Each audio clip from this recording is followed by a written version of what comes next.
è un girone dantesco. Bronx, ecco, come vivere nel Bronx, c'è di tutto, da spaccio, da violenza, macchine rovinate, urla, rumori, tutto quanto diciamo così è vietato, lì viene applicato, nessuno controlla e quindi noi siamo completamente isolati. Uscire la sera è un problema, i rumori sono intollerabili.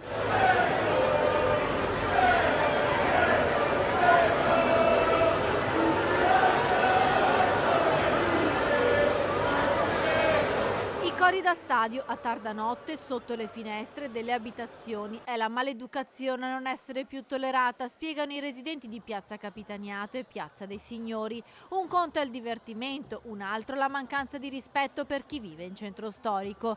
Anna e Antonia dell'associazione Residenti del centro storico di Padova hanno scritto una lettera al sindaco Giordani per chiedere che il regolamento comunale venga rispettato. Non bastano gli street tutor che dopo Pasqua dovrebbero tornare a circolare nelle piazze per sorvegliare i clienti dei locali ed evitare comportamenti molesti. Le sole risposte che ha dato è di mettere 3 tutor, che sono 3 vigilantes, senza nessun potere, come ho scritto, sanzionatorio, e poi che vanno su e giù per la piazza e non si vede mai cosa facciano, perché se sono dei vigili possono anche intervenire in virtù di essere pubblici ufficiali. Loro devono solo passeggiare, invitare i ragazzi a stare più buoni. Non bastano anche i cartelli di divieto di suonare dopo una certa ora, perché i cori e le urla durano fino a tarda notte, spiegano i residenti che vogliono più passaggio di polizia locale e forze dell'ordine per evitare anche il degrado e la sporcizia. Il degrado, quello proprio derivato dal fatto che vanno a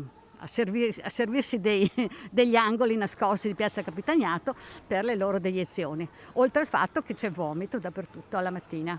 Se lei chiede a chi alla mattina esce alle 6 o con il cane o i giornalai, le diranno cosa trovano. Quindi questo non è socialità, questo è veramente una cosa, non saprei definirla come. Comunque io dico che ormai lo definiamo una mancanza di rispetto nei nostri confronti, una mancanza di rispetto, e ormai la misura è colma.